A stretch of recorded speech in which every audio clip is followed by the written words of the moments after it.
This is GKW. Welcome to another edition of Good Karma Wrestling. I'm Gabe Nigel from ESPN Milwaukee, along with Brian Rowitz from ESPN West Palm. Catch him on ESPN 1000 in Chicago, along on Wrestle Nation Radio every Sunday from 9 until noon Eastern. He is Jonathan Hood.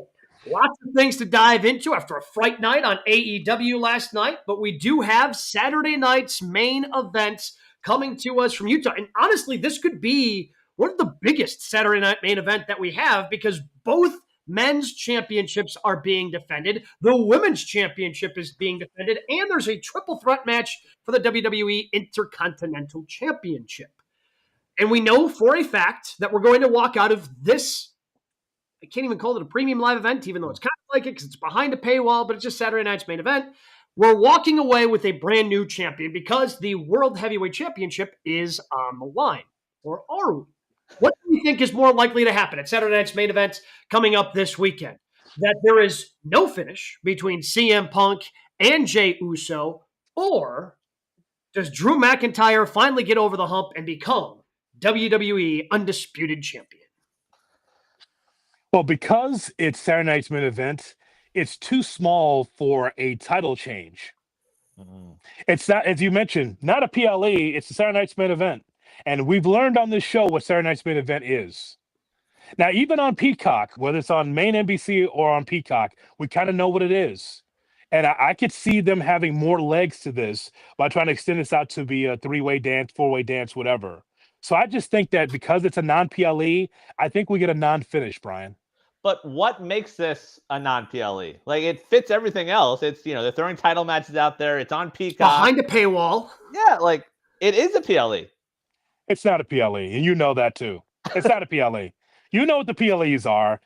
Listen, if they were still working with NBC proper, then we know it's not a PLE. It's, yes, Peacock. And actually, the way things are happening now, guys, because like the NBA is on NBC and they're trying to kick games to Peacock as well, it's kind of one of the same lately. To me, it's not an official PLE, so that's why I feel like there's going to be legs to this angle. Sure, and that's the thing. I think this is sort of it's a B-level thing. It's no different than their, Great Balls of Fire or any of those non-Big Four pay-per-views. Like that's what that is. Great like, Balls of Fire. What a pull. I did not see. He could have gone with a number of different ones, but Great Balls of Fire, which I think had one go-around. I think Great Balls of Fire had one go-around. Thank you, Vince. Thank you, Vince. Thank for the great pull by Vince from the 1960s. Very topical. So so Gabe, I just think that an opportunity for you to be able to tell the story a little bit more than just having a champion at Saturday night's main event. And listen, to be clear, Utah paid for this, did they not? Salt Lake? I would assume so. And tickets still available if you want to go Saturday night. Yeah, real expensive, right? So I just think that they extend this even more so. Yeah, I agree with that part. And, we talked about it a little bit last week. Like, that leaves a sour taste in your mouth because you assume that's the main event. But the thought of Drew actually winning a title is so far-fetched at this point. I mean, it came out over the last couple of weeks. Jelly Roll had to be the one to say, hey, I shouldn't be going over Drew. Like, maybe he should win at SummerSlam. Like, Drew does not get an opportunity to win really ever at this point, especially in marquee matches. And that's why that actually seems more far-fetched at this point. I mean, I could make an argument that we should crown a new champion and there should be two more title changes. Like, I feel like that's an argument that could be made on what this card looks like. Because again, like, you keep throwing Drew into these, Drew actually winning would make people start to care about Drew McIntyre again. Yeah. Like, Drew losing again does nothing for anyone. It doesn't do anything for Cody, who Triple H felt the need to defend the other day in a press conference. The problem with our ratings isn't the champion. Yeah, I wasn't thinking that, but thanks for saying out loud, Hunt. So, like, you should have a championship change there because Cody's stale. He's stale. Like, let's try to do something interesting there. Let's have Drew McIntyre be champ. Let's crown. Like, we're gonna do this and we're gonna drag it all the way out to Survivor Series, which wouldn't even be the main event of Survivor Series. Right? Because War Games is going to be the main event at there. So dragging it all the way out, we should crown a champion and then have the bronze chase whoever the champion is from there. And you figure it out from there. I think you should be changing titles up and down this card again because it is a glorified house show because that is what these have been. I mean, if there is not an actual title crowning or change at this PLE, the only thing Saturday Night's main event for is retiring wrestlers apparently because the next one's John Cena's going out, and we already saw Goldberg go out unceremoniously on the previous version of Saturday Night's main event. So if you want to make people care about these, which again, it's very obvious you don't want people to care about them, then you change titles, you crown champions. I would just say that because there's multiple Saturday Night's main events, it's not a PLE. Now, here's the thing. When it comes to Cody Rhodes, I would hope that at some point that when Cody drops it, that the champion will not just be a champion just for a few months to only give the championship back to Cody. I would agree that he's stale, that his championship run has been stale. If Drew McIntyre doesn't win now, then he's just Daniel Garcia in a WWE ring. That's what he is. He'll just be a guy that wrestles well, great promos, great on social media, but it's someone that you can never believe that can win a championship. Let's go back to WrestlePalooza. I know that WWE had to kind of slap that together because of ESPN direct to consumer. That's not an event that they wanted to do, but ESPN wanted it. It's like, okay, let's put this together. And we saw Drew McIntyre against Cody Rhodes. If we see this match again and McIntyre loses, then we'll never believe in McIntyre again to be at the top. So I would agree on that point that maybe it's time for McIntyre. Yeah, and that's the thing, but I have no confidence that that's actually going to happen because there have been multiple instances where you can make that same exact pitch where it's like, all right, the time is right, the stars are aligned. Going back to he could have ended Roman's run. And yet here we are still in the same situation where he just doesn't win that big match. Like he is essentially, I mean, you mentioned Daniel Garcia, he's like the Lance Archer where it's like, you're a big guy, you look good, but you're not going to win any matches. And it's disappointing. I mean, and I guess if I just assume they do crown someone between Punk and Jay, like they got to start balancing the scales here a little bit because you start looking on the men's side and all the champions outside of Dominic, they're all baby faces. Yeah. And if they're going to shoehorn in a title change, it's Dom dropping it, I feel like. Okay, so I'm clear. If we get a non-finish, so we're going to get Punk and Jay and Braun Breaker. Yeah. Is there a fourth, or is just those three? I think those three at Survivor Series make sense. Yeah, those three, because I guess it doesn't make sense to shoehorn in LA Knight, but they just might, so he takes the pinfall. I don't know. It's possible. It's possible that they do that, even though he just took the loss on Monday night. You want to talk about guys that are never going to win anything anytime soon. Put LA Knight in that category along with Drew McIntyre. Great with the fans, great promos, and never going to win anything. I'm just used to the WWE title changes happening on major pay-per-views. That's why, just like, like if Cody loses the championship on Saturday Night's main event, it's like, wow, that's not a Survivor Series because he'll probably be involved in Survivor. It's not at a Royal Rumble. It's not WrestleMania. It's not SummerSlam. I know their business models just changed, but we're just used to the title changes being at the tentpole events, And I would argue that's a good thing because, again, every once in a while when they would do title changes on TV, and we've seen it for AEW, not as much since they've added more pay-per-views as the companies continue to grow, and they're now closer to monthly pay-per-views versus the 4 that they initially had. But when you do things on the lesser than pay-per-views, and I'm not saying Cody has to change, although at this pay-per-view or at this, whatever we're calling it, I would argue it makes sense.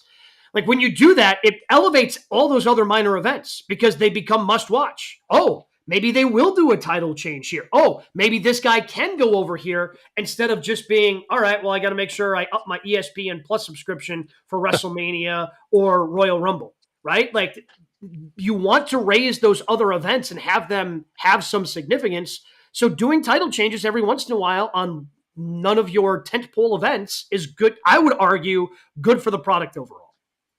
Yeah, I'm trying to look up. I don't remember the last one outside of a big one, like big show. And that's what makes these events skippable. So like the vacant title has not changed hands ever outside of SummerSlam or Mania. And I'm looking at the other one right now. Like that's the issue. That's why we talk about these shows being skippable because it's predictable. Like LA Knight, Drew McIntyre, you have all these guys and girls that play the same role where it's like, all right, cool. They get to be in a main event scene and they get to cut promos for a few weeks, but they're not going to win. and you know the ending. So what's the point of watching? Anything can happen in the World Wrestling Federation. Getting back to that era, when there used to be house shows with no cameras and there'd be a title change. That'd be great. I know what Gabe's again, talking about. Yeah, go ahead. I mean, the Attitude Era, that's what the Attitude Era was, right? Yeah. Like anything could literally happen. One of the biggest title changes in WWE history happened on Monday Night Raw with Mick Foley.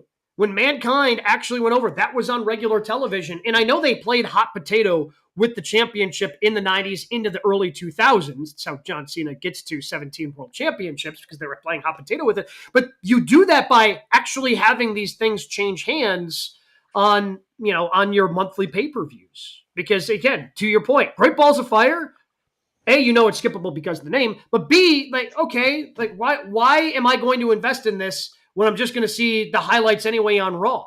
Right. Well, no, if you want to actually live through what that WWE is all about, moments, you got to provide moments not again, you don't have to change title every month, but I'm saying every once in a while to make you actually believe that those title changes can happen anytime, anywhere. Yeah, that's any other research on that, Brian, as far as non-major tentpole event title changes? It is not easy to just find that. So no. Oh, come on, man. No, I mean, honestly, it would be the first SmackDown on Fox. Kofi Kingston. When Kofi Kingston, that would be my guess. That would be the first one that comes to mind, because again, then Brock has it, and Brock's not showing up to those lesser than events. Then Roman's got it; he wasn't showing up to the lesser than events. Where did Lashley win it? I'm looking back now. Lashley. Go back to Brett winning his first championship against Flair in Saskatoon. Shout out Saskatoon, which was tape delayed, by the way. We didn't see it until a week later. Yeah, so no, absolutely. And by the way, that Kofi Kingston losing in 8 seconds to Brock Lesnar, that was a revolt in the Black wrestling community. Not happy about that. That embarrassment. Yeah. Kofi can lose there. Yeah. It's like college football coaches. Like, you can lose, but the second it becomes embarrassing, that's what pisses people off. And that's what pissed people off about the Kofi Kingston thing. All right, here you go for the undisputed title. February 19th of 2022, Brock won it at Elimination Chamber. The title. Okay. Yep. So since then, Roman then won it at Mania 38. And Cody that unified the titles. Right. Cody at Mania 40, Cena at Mania 41, Cody at SummerSlam. I see. Yeah. And they had to do that quickly for Brock, because they wanted to have that match be a unification with Roman and Brock Lesnar. And if you want to go TV, Big E, September of 21, won it on Raw. Big E. When he cashed in. When he cashed in, yeah. Wow. So I guess as we fast forward the conversation, if this is going to be a three-way, guys, I would ask, clearly the heir apparent is going to be Braun Breaker to be the champion at some point. Mm-hmm. When does that happen? Does that happen this calendar year, or does that happen next year, WrestleMania? I got to imagine the earliest it could possibly happen is it being one of the 2 or 3 other matches that they have at Royal Rumble, other than the 2 Rumbles over in Saudi Arabia. Like, to me, that's the earliest it can happen, because I think that no matter what with Punk and Jay, they're probably going to be involved, I guess, or at least Jay in some way, shape, or form with Survivor Series War Games. It seems to be those are the rumors. It's not necessarily going to be what we thought with the Wyatt Six. So maybe Jay gets back involved in that. So, okay, if the title or whoever is going to be tied up in War Games, that punts it which is why, again, I think you have to crown a champion. You have to crown a champion. So more likely between those two, I guess, would be Drew new champ, but both of these seem just so unlikely to me, because I think you have to crown a champion, because you don't want to sit here for the next 3 months, because that's how far away it is. 3 months from today is when Royal Rumble is. You can't wait that long without crowning a champion, unless they decide to do it on Netflix. Yeah, but my issue is then the next step. Like, we talk about the Bronze being elevated, CM Punk winning the title and then dropping the Braun makes sense. That's not going to happen in 2 weeks. I don't think it's going to be another short Punk run. Jay winning the title means heel Jay from everything we're seeing. So him versus Braun doesn't make sense unless Survivor Series is him and LA Knight, I guess. But even then, we know the result. There's just no clear path moving forward. So I mean, go ahead. I'm sorry. Braun Breaker, by the way they should do this, Braun Breaker should win the Royal Rumble. Okay. Let me ask you. Let me That's talk fine. about Jey Uso for a second. So heel Jey Uso. So because he dragged his brother out of the battle royal or threw him over the top rope, that makes him a heel because just like John Cena, just like Seth Rollins, what's the heel tendencies outside of him just being kind of edgy? Because it doesn't feel like it's the same thing. He's still clapping hands with the fans. He still celebrates the fans. He still comes down, on the stairs Through with the fans. crowd. So I don't. But that's I all don't the see it. WWE. Like Rollins was a heel, you're still singing along. Heyman's hitting the things. The Solo and them have their catchphrases. Like that's WWE right now. That's not. Well, I guess my point is like that's not really a heel if he's still getting cheered a ton. Sure, but who is a heel in that company then? Brock. I mean, That's quite a pop when that music hits. Well, it hit again. It was a big pop when it was a surprise because nobody expected it, and then everybody was like, actually, wait a minute. Look, I understand that was my reaction because it was shocking. However, don't know how I feel about this guy walking down my ramp right now. Hood, you were there in Chicago when the SmackDown where he showed up. I feel like there was a loud reaction there. Road Warrior pop. Yeah. Okay, so that's a great question, by the way. Like, who's the heel in that company? Dominic Miz. Mysterio is a babyface. It's crazy. Miz. Okay, there you go. Yeah. Go away, Heat. Right. What about my retirement? My hand goes up, your mouth goes shut. Get out of here. Out. Jeez. He does have a great point, though. He should have took on John Cena one more time, even if it's 5 minutes. He does make a good point. Not a PLE, like a Raw. Yeah. Like overseas?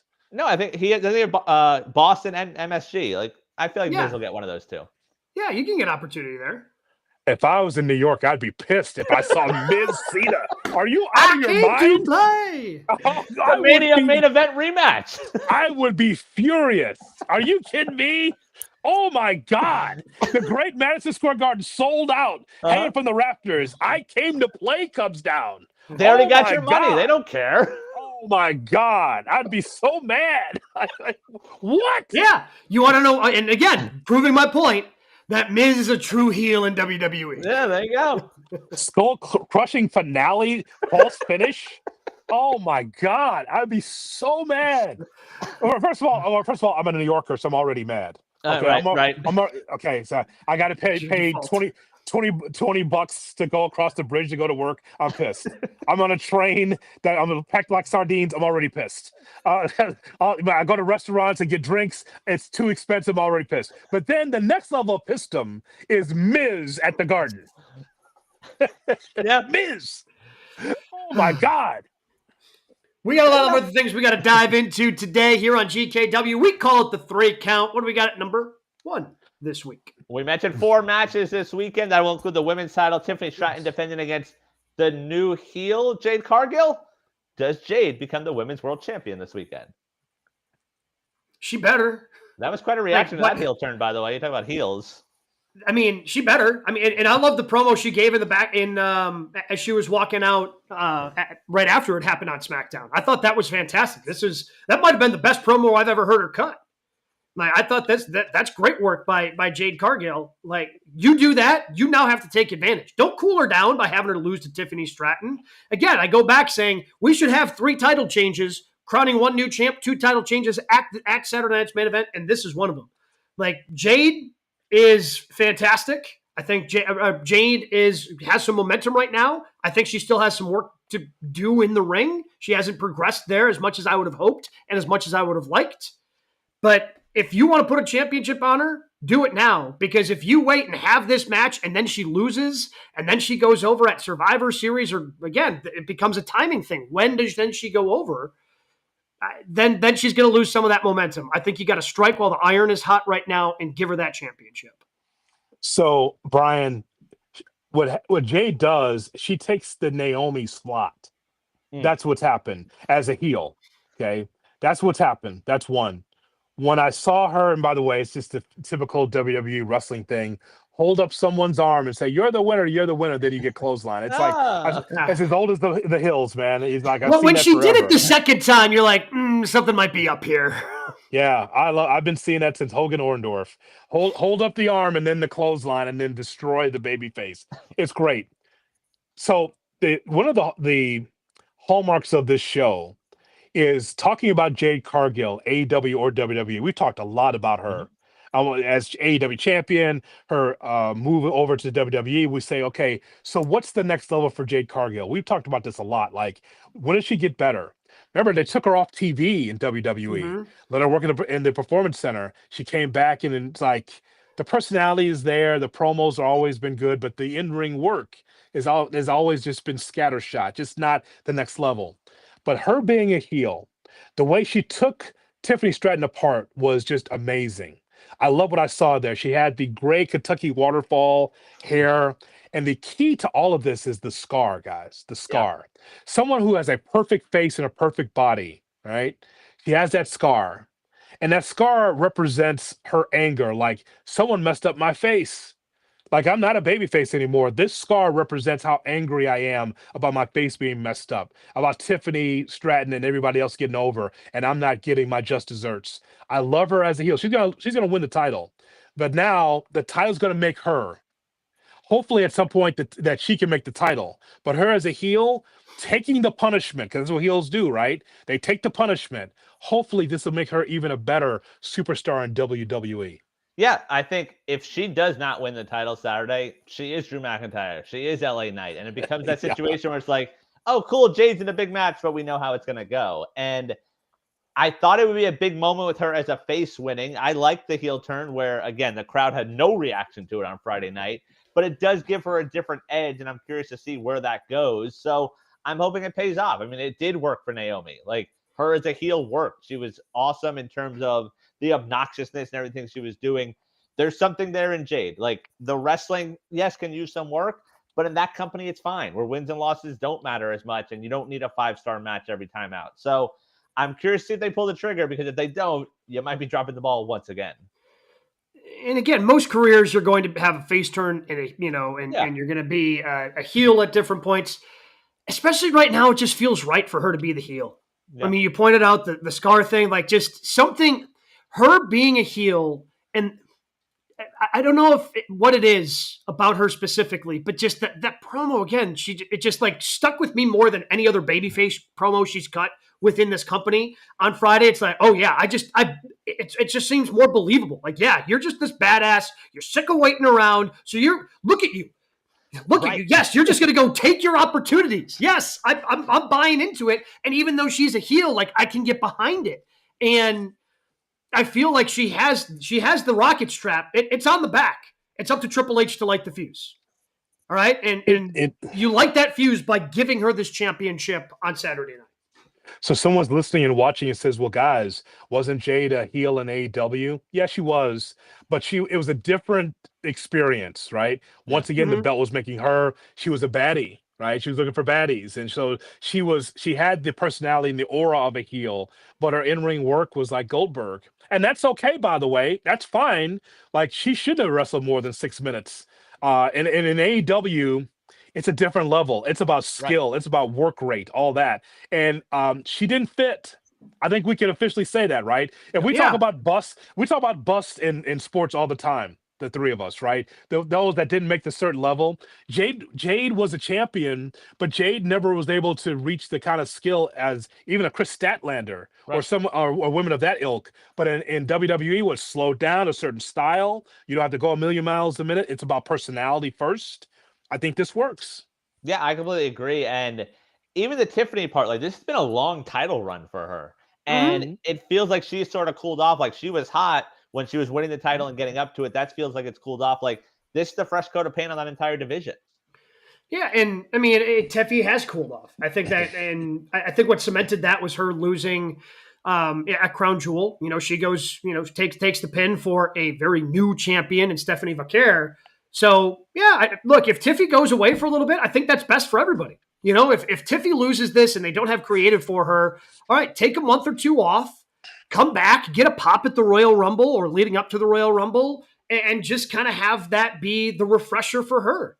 This title run has run its course. Like, if Tiffy wins, like, where do we go for her? she's just going to face Jade again a couple of times before Jade finally wins. Like, no, just fast forward, fast track this. I know Triple H loves to tell his long stories. I don't know what story you would tell between Jade and Tiffy other than the one you just told. Not every story has to be a long classic. This can be a short, hey, Jade is pissed off. She wants a championship, gets the opportunity. She's dominant. She's going to go win it. Yeah. Works for me. Yeah. The way she went after Tiffy and then tried to break her leg right on the stairs, like she, I hadn't seen her like that before. Like you talk about ruthless aggression, she was really violent, and I like that because she was a different personality. I think that where the WWE wants to go, well, if they're smart, the poster looks great with Jade and Charlotte. Bianca? Oh, Charlotte. Oh, see, Charlotte. I was going to go Bianca also. I don't remember the injury timeline, but Well, we've been waiting for this for a while, right? And and I don't know when we're going to get that. I think eventually we're going to get that, but I think Charlotte, even as a baby, it's fine. Yeah. But it's temporary as a babyface tag champion. I think that those two together, when Jade's right, is a matchup we want to see. Statuesque women, sure. And Charlotte can go clearly, but Jade as a heel taking punishment, it's fine. That's no problem. When Jade's right, Jade and Charlotte's gonna be great. And then with Bianca, I think because you want to close the loop on that story, I'd love to see those two wrestle. Yeah, at some point. If that timeline works out, her winning the Rumble and those two going at Mania, like there you Sure. go. Your story's told already. Sure. That's the whole breakup of that threesome. Naomi comes to ringside with the baby. Y'all stop fighting. Now, okay, now it's Tyler Perry. Yeah. That's the problem. Like, and Naomi was doing great work as a heel. You can't come back from childbirth and be a heel. Like, I don't think that's the way that works. I don't think you come back from childbirth. Again, that just that's I think those are the rules. She's gonna try. You know she's gonna try it, right? That's also amazing. depends on where Jimmy is, I guess, at that point as well. That's right. But I just think the Jade story, because we've talked about a lot on this show. A lot. And so I think this is the most positive we've been about Jade, because just the heel turn and just the circumstances, I think it's interesting. What do we got at number 2 this week? We've talked about Jade. We've talked about some other matches. AEW, WWE, obviously always being debated. Which company right now is the better women's division? It's a tough question. Is I it? mean, just you don't think it's a tough question? No. What do you think? It's TNA knockouts. Ah. I got your TNA insider. No, go ahead. I mean, so I literally, like, I saw this question. I'm like, okay, I just need to write it all down just to see them all in the same spot. WWE is deeper, certainly. They don't always use them. Like, Natalia's still on there. I don't know why they're so hesitant to make Natty somebody significant on their television. So, like, that's disappointing. Well, let's do it this way. Hold on. Let's do it this way, guys. Let's do it this way. You give a name, Gabe, of the top woman in WWE, and I give you one from AEW. I bet you I win. Ooh, okay. Top one. I'll start with my number 1 woman in WWE is Rhea Ripley. Okay, Mercedes Moné. Number 2, I would say it's probably Charlotte. I will give number two's Becky. Number 2's Becky. Yeah. Okay. I will give you Athena. 3 is Charlotte. Chris Statlander. Chris Statlander. What about Willow? It's coming. Okay. 4. I'll go EO at 4. I'll take Willow there. Bailey at 5. Ooh, that's a tough one. There's some names there. I will go Hikaru Shida. Does Bianca count, or is she not count because she's hurt right now? Okay, well, No Bianca should have been on this list. I messed up, but I'll put out Bianca right now. She should be higher, but it is what it is. Mina Shirakawa. Jade is 7. Gosh. Ooh. Thunder Rosa. I'll go Alexa Bliss at 8. I'll give you Jamie Hayter. Probably. I'll go AJ Lee 9. Oh, boy, that's hard to beat. Oh shit! Think I'm stuck here. I mean, I got a lot of names here, but then I think about popularity and just like all that. Just like it's a lot of AEW women that don't get on TV. That like I'll give you. Did I say Julia Hart? No. I'll give you Julia Hart. I'll give you that. Okay, Asuka at 10. Or Tekla doesn't measure up as much. She's Megan on TV Bain? a lot, but I got. Yeah, Megan I'm Bain. surprised you haven't put your girl Megan Bain on the list yet. It's here. I'm just waiting. It's right here. I think that's a pretty good top 10. After that, I think it kind of. I mean, Stephanie Vaquer, I would put on there. I think Tiffy, obviously. How do we feel about Julia? She has a title. Yeah, that's lukewarm. That's about how I feel. She's got a title. Yeah, I feel like that. There's nothing creatively for her. Like her second. I feel these two play the same role. I think for their company. I think we're big fans of both of them. Chelsea Green versus Harley. Well, that's Chelsea because she's already been U.S. champion, and even without a championship, she's must see. Okay. I mean, I would argue Harley is everything that Harley does in the very limited time she gets is she usually comes away with a pretty memorable portion of Dynamite. Really, the puppet over the funny. The puppet's over. Is that what you're saying? It is. Yes. Yeah. Wait, you're gonna tell me Minnie Monet's not over? Because she is. Harley hasn't been on the show. That's the only thing. She hasn't. I mean, she's a homie. Don't you understand? That's right. Chelsea's friend of the show. Harley did. There's a clip going around. She went on a local news somewhere promoting AEW and brought the puppet there. It's very impressive. She's so talented. That's so true about that. Musician and can be able to be, and she's a real ventriloquist. Yeah. Like it's a real thing. Oh, she's so incredibly talented. Like she's obviously a very good singer. Like everything they ask her to do, she does very well over in AEW.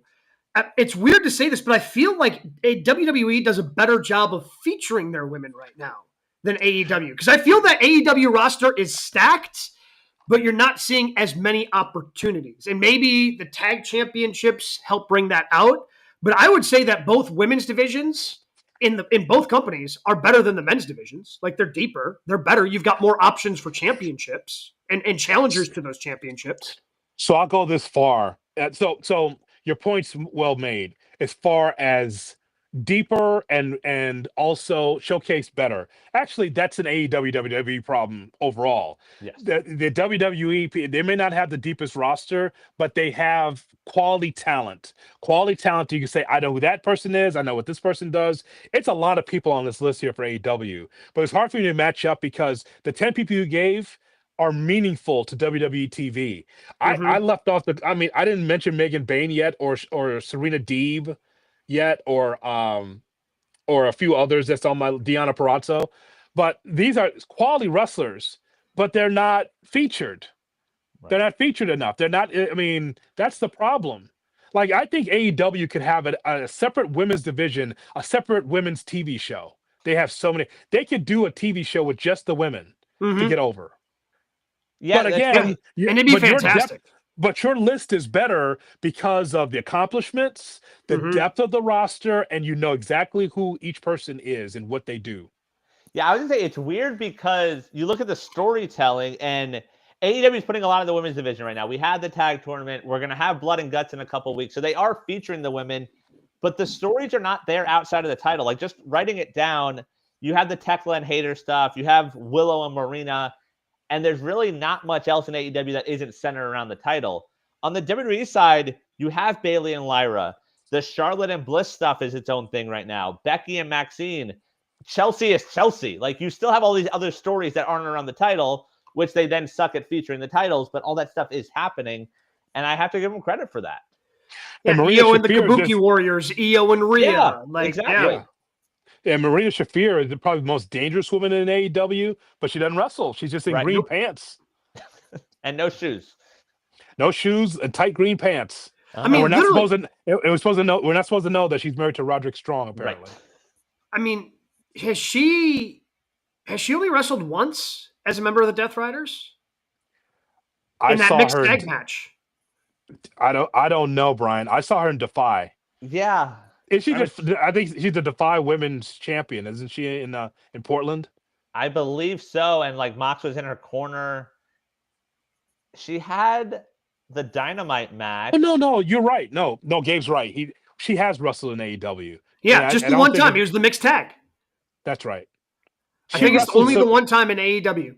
Like, I mean, she may have had other matches pre-Death Riders, but I'm saying as a member of the Death Riders, I think she has only had one match.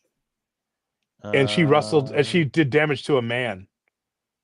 Yeah, I'm looking at her cage match. You are 100% right. That was it. And that she was part of Anarchy in the Arena, sort of. Okay. Yeah. So I guess you can count that. Yeah, everything else is not AEW.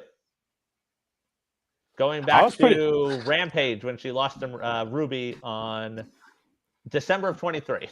I wish I had something to pour one out for Rampage. I think Ruby's coming back soon. She just had a baby. I've seen clips going around of her training.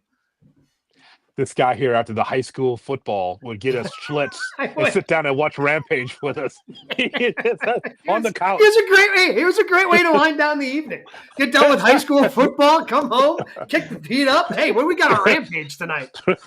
That's so ridiculous. He's waiting for Mark Henry. That's what he's waiting for. Also, I supposed to know it was the main event. Yeah. So ridiculous, this show. Waiting for Rampage. What? Right after high school I kind of miss it. I'm not gonna lie, because now I do game night on Friday nights. I could come home and he'd be watching I could be watching Rampage at midnight Central Time. Oh my God. I was going step for step with Gabe for like the first three, and then it's just like, oh shit. Yeah. I lost the draft.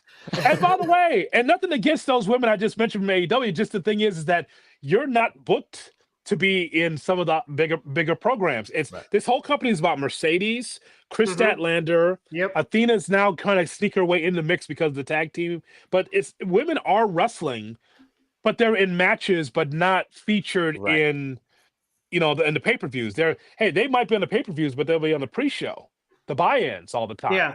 Well, and obviously Tony has gotten to that level. What's hurting to me, I think, the depth of AEW a little bit is the injury to why am I blanking on her name? Ruby Riott. No. Thunder Rosa. Thunder Rosa. So that injury's because she's been a champion, she's been featured, she's had some rivalries. So the injury to her and the injury to Britt Baker, or whatever's going on with Britt Baker. Because Britt Baker is on this list. Like, suddenly, you could tell stories with Britt. Like, she got herself to be a big enough star in AEW where she doesn't need a championship, and she was over enough. And, again, I don't know if it's an injury. We don't know what it is. We just know she hasn't been on our television in forever. But it's amazing, I think, how much more you could do if you had Britt, because she is one of those established people. The way, again, like Bayley's so established in WWE, like I bet she gets another world championship at some point, but she's having a great story right now with one of the younger stars and helping elevate Lyra Valkyria with what she's doing. You could do similar things with Britt Baker because she's kind of done everything there is to do in AEW. So she could try to help elevate some of this talent with fun stories, but she's, for whatever reason, unavailable. I just don't understand what's happening here. There's a Ricky Starks situation happening with Dr. Britt Baker. And I don't know if like her next stop is NXT. And I mean, I know that she can go. I don't know how healthy she is.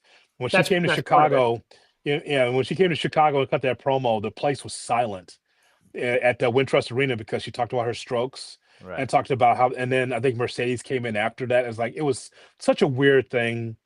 And I hope that she's well. We see her pop up on social media promoting DraftKings or whatever half the time. But I would have put her on the list, but she's been gone for so long. It's like, which again, kind of hurts.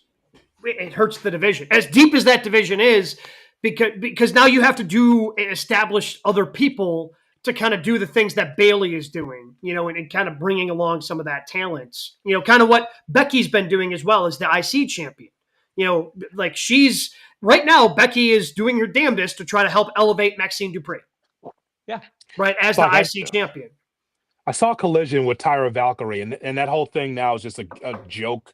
Her and Morrison, like all that stuff. That's just Johnny TV. It's a joke, right? So they're all. It's the M&M collection. You know, it's the joke of AEW, right? And But so you Tyra you tell me you Valkyrie. can't do more with Deonna Purrazzo? No, I agree. No, I'm just telling the story of the four of them are in the ring in Collision, and Tyra's like, no one can beat me. I'm Tyra Valkyria. No one can beat me. Who do you have? And they bring out some masked wrestler, a woman from CMLL, who I have no idea, because the crowd was waiting, like, oh, someone's gonna beat up Ty, and it's like someone you didn't even know. The audience had no idea who this was, and I'm like, you've got so many women in the roster that you could have had Taya take on is just some masked wrestler. And I'm just like, what are you doing, man? That woman does face Mercedes this week for a title, though. But that's the other thing, like that's hurting the division. Having both titles in the same storyline. Like having it be Stat and Mercedes feels like an they've issue. done a couple of times with Mercedes. Like, I don't get that. Like, I know you're trying to build up Mercedes and have the belt, and I assume she's gonna beat Stat, but like, let someone else become a star then. They fumble the ball with Megan Bain big time. Yep. Just bring somebody to TV. Who's the champion? Is it her? She's the tallest woman. Yeah. She's got the great outfit. It's like, nah, pre-show. Yeah. Nah. It's just amazing. Again, that's true of the men. Like, they just don't know how to book bigger wrestlers in AEW for whatever reason. On the men's side, on the women's side. Because again, Willow, like, that's it. Like, what does Willow have to do? How much over does Willow have to do to sniff a championship? Willow is one of the best baby faces in the company. Yes, she gets a reaction every time. I'd say in either company, she's one of the best baby faces in pro wrestling right now. Yes, no question. Her merch should be off the table. I mean, because she came on with us, super positive, super real, understands her representation, and you would think that all this interview she could take a step back from her person. That's who she is, right? She says, "Keep smiling," and it's like there's a positive sign, but yet kind of underneath, kind of in a joke tag team right now. Just I don't know. Yeah, I don't get it. What do we got at number 3 this week? We found out last night it'll be Hangman Joe Part 2 at AEW Full Gear in a few weeks. What % chance do you give Samoa Joe to win the AEW World Title at Full Gear? 0% chance. Oh, that's a 0. All right, Brian. News and notes. Can I offer you 2%? Like when, if ever, have we had a surprise AEW World Champion? We haven't. We haven't had one. Can I give you a 5% chance? Man, we haven't, have we? It's always been established who the champion was going to be. Yes. And at this path we're on, we assume it's MJF next. That'd be quite a curveball if it's Joe in a few weeks. Well, I mean, I guess the first one off the beaded path was our current champion, because that was not the original plan when Mox became champion. The plan was not for Hangman Adam Page to be. I wouldn't call it a surprise, because we had gotten to the point where it better be Hangman. Otherwise, we don't know what's going to happen. So it wasn't a surprise that he won when he did win, but he did a great job of getting himself over to get into that opportunity. But yeah, there hasn't really been that truly shocking, I can't believe this is happening, AEW World Champion at this moment. And I don't think it's going to be Samoa Joe. As much as I like Joe, and I think they continue to do great work to build interest for it. I thought Joe, after winning last night's Fatal 4-Way, cut a great promo, but then a nice throwback, right? Like, you see the Stay Puft Marshmallow Man, because they establish it early, right? When the Young Bucks come out for the first Fatal 4-Way they did to kick off the show. And, I remember when Hangman did that. And then at the end, they beat up all the guys in costume. Turns out he was Tony Schiavone as the Phantom of the Opera, which is a nice little twist. And I don't know, I'm having fun with it. Like, I think it's a fun little story that they're telling. And I'm such a big fan of Samoa Joe. He does a good job of selling everything, but he can, as good as Joe is, he's not going to sell me to actually believe he is the next world champion in AEW. Hangman does a great Tony Schiavone impression. Does. Voice and everything. Yeah. A toast to Samoa Joe. Poor Tony couldn't see without his glasses. Bad. That wasn't good at all. he looked like Magoo out there. I kind of think that I'm surprised that there's legs to this. Like I thought this was going to be a one-off, and then Samoa Joe turns heel. The ops turn heel. I'm like, oh, there's more to this now. It's funny we criticize Cody and his title run, and then we have Hangman Page where we thought babyface versus babyface. You know, they had a misunderstanding in the 6-man, and so now they're gonna have a match. All right, great. They have a match, and so I thought they would shake hands and move on. Not the case. I think all of this is an extension to just wait for MJF to return. 100%. That's what this is, for an all-in or all-out or whatever. So no, he's not going to win the title, but I mean, it's going to be another good match. But Joe turning heel kind of sets up a future program, I think, with Hook. I think that's going to be a lot of fun because Hook, cutting his promo last night, seemed like he cared more about Joe not becoming world champion than him actually winning the match. So I think that kind of sets that up for the future as well. So the heel turn, I think, ends up having more than just a purpose for this specific match at Full Gear. And to your point, Hood, about it being run back, I think that speaks to the main event scene in AEW is so odd right now. Like I feel like the Death Riders are its own sort of separate vortex where even the main event last night, you couldn't see any of those guys winning to challenge for a world title. Like Lashley, Ricochet, Hook, like those guys aren't challenging for a world title at a pay-per-view. But I don't know who else you throw in that match. Like there's not really anyone else that isn't involved with Death Riders. Like, oh, I could see this. Like Joe might be the only option right now. I mean, Lashley winning that would have been, you want to talk about shocking, yeah, but 100%. you could have sold it. I mean, you could have easily sold it because look at the man. He's Bobby Lashley. Like, pretty easy to sell him as a world heavyweight championship contender. So that could have been a nice little, curveball that they threw, but I mean, it was pretty obvious that this is what they were building towards. How about this for a controversial take? Hook's not over. No. Yeah, I don't think he is. He's anymore. not. And guess what? Not believable. There was a time back in the day where he'd be like in a lightweight division. Yeah. Where he could work his way up. Like persona-wise, he's 6'5", 300 pounds. But when you see him in the ring, it's kind of like, like cool music, nice look, but never believing that he could ever like be the future AEW world champion. No, I think he's one of those guys when we see in AEW where they skyrocket and then they're like, let's just pull this back a little bit, and then you can't recapture that.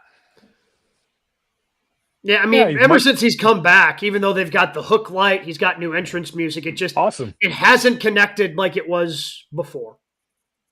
And that's unfortunate because I thought some good things could have come with Hook, but they never truly capitalized either when he was truly over a year ago. I know his dad had to go through this as well, Taz, of a smaller wrestler. But I think the difference is ECW made Taz look bigger than life. Right. In the 90s, even though I didn't think of him as, oh, look at this short guy beating up on people, because the way that they filmed him, where he had the camera up, the Andre look, right? You film up and move up and make it seem like that he's big. And he was powerful, and he had all these submission moves and some awesome suplexes. And with Hook, I see those same suplexes. I just don't see it as far as like the whole crowd being behind Hook. Maybe it's just me. I just don't see it, guys. I think you're right. I mean, the crowd doesn't really react when he comes out. Yeah. And that pains me. Again, I was a Hook fan. I still am a Hook fan. I'm hoping that he can figure it out and reconnect with the audience. But part of that's obviously on him, because if you're that good, you're undeniable and you're going to be able to make those connections. But part of it's also on AEW for not striking while going back to the Jade conversation we were just having. Right. Like, Jade's over right now. Do something with it so then you elevate her. It was the same thing with Hook. Hook used to be over and they never did anything with it. He was just, walk out, look menacing. Oh, we're going to give you a bag of chips because you like to eat chips. Oh, we're going to make you the sidekick to Samoa Joe. Okay. Like, none of those things actually helped elevate Hook, and they never truly like pushed him out there. I don't know if they felt like he wasn't ready or whatever the deal was, but they missed their opportunity on Hook and now have to kind of start over from scratch with the character. Brian, how old is Hook? Could you please look that up? 30, I believe. I think he's only like 26, isn't he? Yep, 26. Oh, he's 26. I guess and every wrestler, guys, doesn't have to be the same. I like variety in my wrestling. Everyone doesn't have to be the same. But I kind of think that today's wrestling with the newer fans, they're in more of Leon Slater and Javon Evans, that boy bouncy, that kind of Right. thing, right? They like that. You see it on the indies all the time, like wrestlers that have a little bit more, and so Hook is a little bit more like his dad, a little flat-footed. He doesn't dive through the ropes, doesn't do everything is like submission based, mat based, which is fine. I'm just saying that at that age that he's in now, I think a lot of fans are into that boy bouncy type of wrestlers. So I think going back to the main event, I think he held his own last night. You knew he wasn't going to win, but like, I don't think he stuck out that much. I think a lot of his fall off was once they let them start talking, like him being silent and not talking. Like that was the entertaining part. And maybe Eddie Kingston, now they have that partnership where Eddie's going to do a lot of the talking. Maybe that gives a different edge, but I don't know. It's something is missing. I'll agree with you on that. So where are we with this here? So is it 0%, 5%? Yeah, 0%. Yeah. Good for you for believing in 5%. I'll throw the 5 just because that one curveball has to happen at some point. That surprise champ. And we're not dissing Samoa Joe. Right. We know they can go. This has been great, the back and forth between the two. It's great. It just shows the versatility of Joe, too. Babyface, heel. Either way, people respect him. It's just that at this point in time with the story, like Joe more than likely will lose. Yep. Unless we make it a three-way. What do we have for news and notes this week? All right. Talk about fresh ideas. Vince Russo is back in professional wrestling. He is a new investor in Juggalo Championship Wrestling. There were rumors during the past week of his possible involvement with the NWA. Those rumors have been shot down, but JCW, the new home of Vince Russo, and don't worry, he is on screen already. Those episodes air weekly on YouTube. Cool. Good for him. He swerved. When's he going to sit on his When is he going to sit on his motorcycle in a Barry Bonds jersey? What episode is that? the lasting image of Russo in his Giants jersey, just flabbergasted. That big ball bastard Hogan, he's out of here. We're gonna have a great main event for you people here. Booker T against Jeff Jarrett. Oh, great. Oh, wonderful. Great. Thank you, Vince. Thank you. You saved the pay-per-view.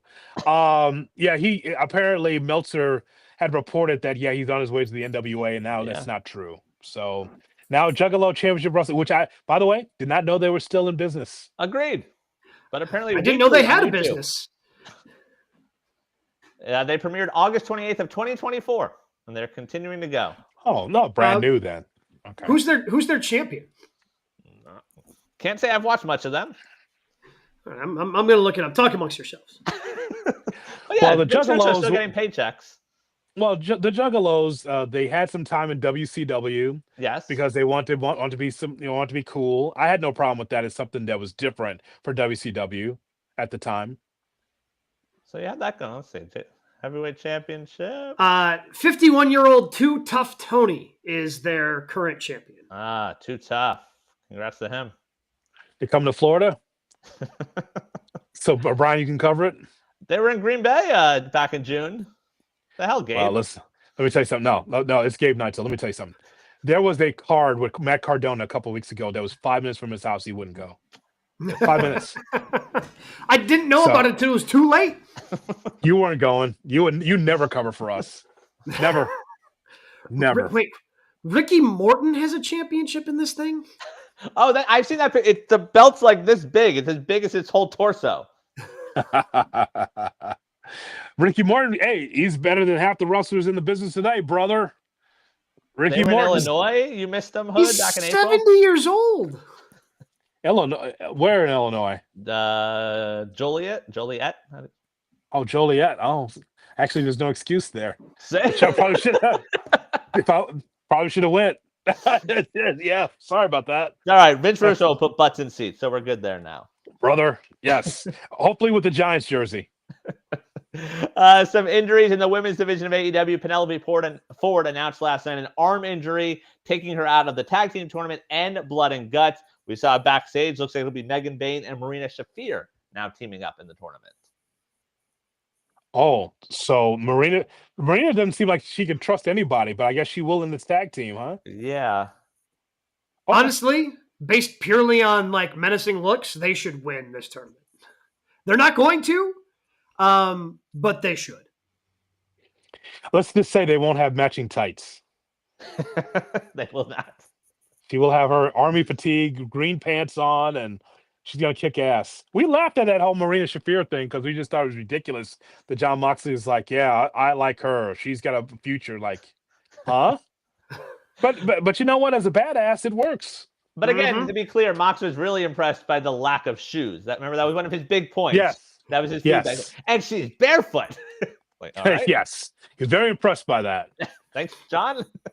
Penelope Ford will be on my list too, but again, just one of those, like a Ty Mello. Yeah. All these people are just kind of down on the list and not doing much. Anna Jay's awesome. Yeah. And she also can wrestle too. Mm-hmm. In the WWE world, we saw a teaser come out this weekend of just feet walking. Got social media excited, like, oh, who's it going to be? Well, it's just a commercial for WrestleMania, and the featured wrestlers and personalities in said picture: Triple H, Paul Heyman, Cody Rhodes, CM Punk, Roman Reigns, and Brock Lesnar sitting around a poker table because combo tickets are now on sale for WrestleMania in Vegas. Kind of overplayed their hand, pun intended. Look, was it a good promo? No. Am I going to be that upset about it? No, because they came out pretty quickly in succession, so it's not like they were doing it like when Jericho came back and it was, can you break the code, right? It was week after week. No, they did it in quick succession. It was disappointing. I thought it actually had something to do with the actual products, not them, charging $32,000 for a ringside ticket. But it is what it is. Don't let me be this guy, but I'm going to be this guy. So, women don't play poker? They have stars. We might have discussed it about 20 minutes ago. They have stars in that division that could have been featured on it. I just think that was a little bit of a step backwards not to have Rhea Ripley or a woman represented on that promo. Just guys play poker, huh? Women are not even going to be in that room. That's a step backwards. Someone's not thinking in marketing there, right? Because so in that room, is that all the stars in WWE? We sure? Like you could do like 2 or 40. Okay, Punk, Brock Lesnar. Who else is in there? Cody, Roman, Hunter, and Paul Heyman. Yeah. Gabe, am I wrong for bringing that up? No, women don't play poker, so okay. Well, especially when we just laid down a possible women's main event. Like if Bianca comes back, wins the Rumble, again, that's pure speculation on our point. We have no idea. But if she does that and she faces Jade Cargill, you're telling me that shouldn't main event one of the nights? Yeah, it should. It should. Rhea, I don't even care who the other dance partner is. Rhea should be main eventing a night of WrestleMania. Like she's one of the stars of that company. I think that was a mistake by WWE. And I'll say this. I'd rather have what I saw than Santos Escobar, which was speculated. Yeah. You saw that, right? It was like Escobar returning, with a fresh coat of paint. That was the speculation that it was him. I mean, I saw people speculating that this is how they're teasing Jericho and Jericho's return. Yeah. Still the other thing, because once people realized, because one of the feet was Brock, his boots, right? So everyone's, that's Brock. Yeah. And then the hands, that's Paul. Maybe Brock is going to somehow be involved with the bronze. And just, hey, give us money. We have tickets available. Hey, $32,000. You can sit ringside too. How about a marketing meeting to kind of figure out like your real stars and maybe involve the female in that commercial? But what do I know? The worst is the way they operate. Like there will be another one in a few weeks where like the women like crash the table and it's like, oh yeah, this was our plan all along. Enjoy the show. Yes, like 100%. That's the next move from them. Well, how come Brock Lesnar's not in this one? Oh, because he was unavailable to do the second shoot that you guys wanted to do. He had to step away. Incredible. Part of the plan, brother. That's it for news and notes. All right, boys, what'd you have? Matches of the week. How about the Raw main event? Women's tag titles. Oh, the women's tag, yes. The women's tag match was spectacular. A lot of fun. Again, shocking that you get 4 women who know what they're doing in a ring. You just give them the main events and they can put on a show. And more shocking than WWE world, a clean finish. Like you had all the shenanigans after the match. Yes, because Triple H loves his DQ finish. That's what he grew up on, so that's what he loves. I think that AEW did a great job. I think it was a good show in Texas, Edinburgh, Texas yesterday. I was confused by the finish of Jon Moxley and Kyle O'Reilly, but I thought that I think that we found out that Moxley's his problem is submissions, and to the point where now you get a count out finish. I'm like, don't know if I like that, but I like the body of the match though. Yeah, I like the body of the match. I didn't like the finish. AEW, I thought the 4-way, their main event last night, I thought was the best match of that night. That was the tag match. I think the 4-way tag match is what I was going to say. The other one I had from WWE, again, the U.S. Open title just continues to deliver. Dragunov versus Alistair was a lot of fun. See, it's always so hard though with some like WWE specific. Where like I enjoyed that match also, but then you get the finish that is a WWE finish. Like, oh, Zelina grabbed his leg and the ref saw it, so that's how it's ending. Why? Yeah. Okay. So, Gabe, that the Aleister Black Dragunov match, it had me on the edge of my seat. I'm like, wait a minute, are we getting a title change again? Yeah. It was that close because Aleister Black wrestles in a certain way where you feel like he's never going to lose. Right. You can't see him. He's so, the movement, the legs, everything else is he's so methodical. I'm like, wait, is he winning the title tonight? It was that close to me with some close pinfalls attempts. But again, WWE is going to WWE, so. Oh yeah, I know. I wanted to see that match again. Actually, let's see that match again. Run it back. Run that match back. Down. I'm interested. Yeah, I was very interested. So Halloween Havoc was what, Saturday? Oh yeah, that happened. Yes. Oh, okay, so because I have to cover it. God, that's not how I want to spend Saturday night. Oh, there's so much on TV. I need more TVs. Let's see. Do I have my busted open notes from that? Different yellow pad. So I thought that. Let's see. That's notes about Cam Scatterboo. I thought that that's not going to help this show. He'd be great in the ring, also though. Ricky Saints in. Oh, I mean, when presumably is out of the NFL after he would make a great pro wrestler. Yeah, or CBS eye jacket. Either one of those is just fine. It's either one. I think it works. I thought that the Ricky Saints matchup that he had, I thought that it was good, not great. I think the best match I saw was Dr. Wagner Jr. In his matchup against Ethan Page. And here's why. So we've heard since we were kids, you never mess with the mask from a luchador, right? So Ethan Page pulls the mask off the top where you could see see Wagner's hair and you can see the makeup. And then he starts hulking up and started getting really pissed off. And it was like a Dawn of the Dead Halloween match. Thought it was really, really good. That was really good. And also shout out to the Hardys. I've never seen the Hardys in that kind of matchup, pretty much leading Dark State a lot to the match, like leading him through by the hand, leading like, okay, I'm going to get on the ladder now, and I'm going to miss my ladder spot, and now you're going to pin me. They just might as well it should have been Weekend at Bernie's for the Hardys, as they lost the championships to Dark State. I hope they give them half their check, Dark State. Jesus. I mean, Jeff Hardy's still doing the same moves from like '99. How's that happening? The falling off the top like a 20-foot ladder right through the tables. I'm like, you don't have to do it for these kids, man. They're not worth Dark State. We won't be talking about them in a year.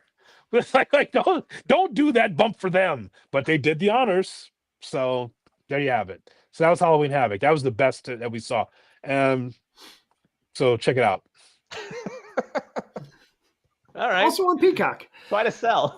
We do have it's fine. Saturday night's main event coming up, so make sure you're paying attention to that. Also pay attention to our YouTube page, youtube.com/@GoodKarmaWrestling. Comment, subscribe. Check out all the other stuff we have on YouTube that is available to you. A lot of past interviews we've done on the show as well. We've got a lot of things, again, continuing to going on in the world of professional wrestling. We'll talk about it all next week right here